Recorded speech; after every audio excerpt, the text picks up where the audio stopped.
Thank you, Chairman. Thank you, Governor, for your attendance, and I appreciate us meeting last week and our frank conversation.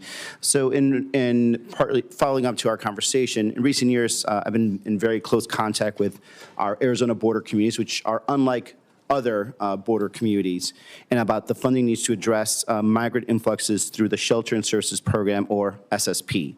Without this funding, border communities must bear all the financial burden for national immigration challenges and the broken border in general. So that means police, fire, hospital systems, in general, anything of that. And at the same time, they will also face the potential challenges of street releases. And again, these are very small towns on the border, so having thousands of people being released becomes both burdensome, security issues, and just not fair to them.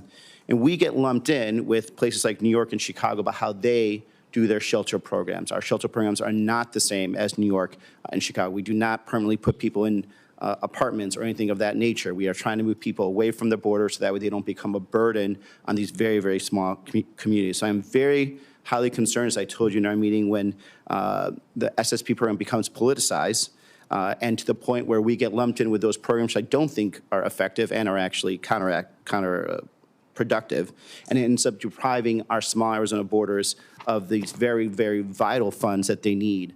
So as DHS Secretary, how would you ensure that border communities are not left to respond to and pay for these immigration influxes, the broken border system on their own? And would you commit to helping really not politicize or just join the SSP program to the point where places that are doing things correctly, like Yuma, Arizona, like Pima County, like Cochise County, aren't lumped in with the people that are doing things incorrectly, like New York State and Chicago? Well, Senator, thank you for the conversation in your office about the program, FEMA, the southern border and the challenges, and then also the difference between your state and how you utilize funds versus other states. I would say that my hope is that if given the opportunity to serve as secretary, that the federal government would no longer, and I believe as President Trump has promised the American people, facilitate an illegal alien invasion, and that your communities in Arizona would no longer have the issue with having people in your small towns and communities that you need to figure out how to take care of and get them to where they want to go in other places of the country. The president has promised he will secure the border, that we will uphold our nation's laws, and that he will do that to the benefit and be putting America first again. So I know we talked extensively about the SSP program and how you've utilized it, but getting these programs back to what they were intended is important. FEMA is a disaster response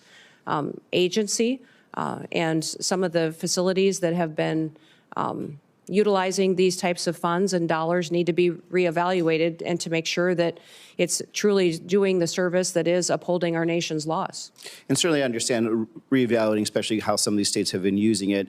And in an ideal world, we don't have to have a program like that because we don't have this mass of humanity that's coming towards our borders. But even under the first Trump administration, we actually still needed it also. So this is why my concern is to not get rid of this program because, again, these small communities, I'm talking communities of maybe 10,000 people, maybe only 6 or 7 cops are going to end up really bearing the brunt. And we're not a big state. We can't really compensate for those types of losses. These small communities are also largely in, you come from a rural state, counties that are largely rural with a lot of federal land, so they actually don't even have a tax base. So when the broken immigration system sends people to these borders and we end up not having to have enough, these communities don't have enough money to pay for cops, firefighters, overtime for hospital systems, it's that type of program that keeps these small communities afloat. So I just want to make sure, that again, this does not become politicized and that we are kept separate from, I think, the mistakes that other states have taken on.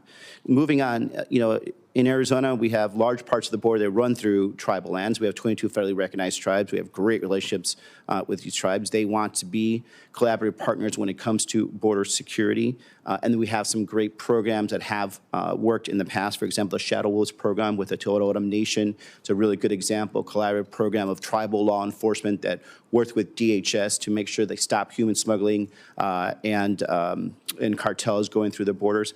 But as DHS Secretary, what is your plan to consult with our border tribes and work together to balance both national security but also their sovereignty? Yeah. Well, Senator, I believe that my experience as governor and my relationship with working with our tribes is going to be an incredible, powerful tool for me to bring to bear at the Department of Homeland Security to work on how we secure our southern border, but still respect their sovereignty and still be able to work with them. This year, when looking at public safety issues that we had in South Dakota and their lack of ability to hire tribal officers on our reservations in South Dakota, I offered to train federal law enforcement officers, BIA officers, but also their tribal police in South Dakota at no cost to our tribes. And it's been an incredible, powerful tool that we've had to build relationships.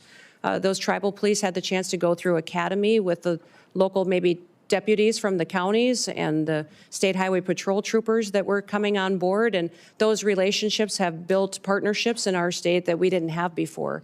The Shadow Wolf training opportunity is incredible that was down in Arizona that you spoke of too.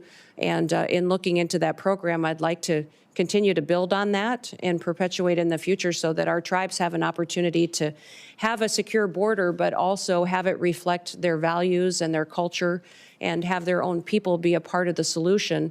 And then even when it comes to the infrastructure of the wall, that we're respecting that in their landscapes and their land as well. So I look forward to working with you as we move into this next administration to be able to protect our country and then work and respect our tribes as we do so. Thank you.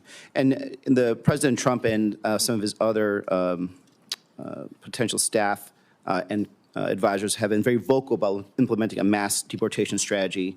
You know, talking to my agricultural community, my dairy community, they have concerns that this approach will lead to workforce shortages that will further drive up the costs of everything, and something that we have really been working hard to across, I think, in a bipartisan manner to bring down the costs of everything. And unfortunately, this would reignite inflation. What is your plan to ensure safe and legal immigration processes for agricultural workers while protecting local agricultural operations, including those both in of our home states? Well, Senator, the President and President Trump has been very clear that his priority is going to be deporting criminals, those who have broken our laws and perpetuated violence in our communities. That'll be the priority. And as I spoke earlier with our statistics, having over 425,000 of those with criminal convictions in our country, that will be a focus that we need to tackle right away, and it'll be a big one. Beyond that, his next priority is going to be those with final removal orders, and focus on those individuals who have long overstayed, and that there is a consequence for ignoring our federal laws.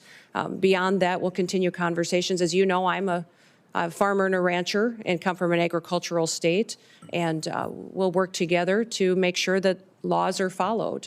You know, it is the Senate and the House that puts forward the laws. I, as Secretary, uphold the law. So you determine what that is, and debate and discussion. I'll be transparent and share as much information and insight as I have with my background and experience, and continue to work with you.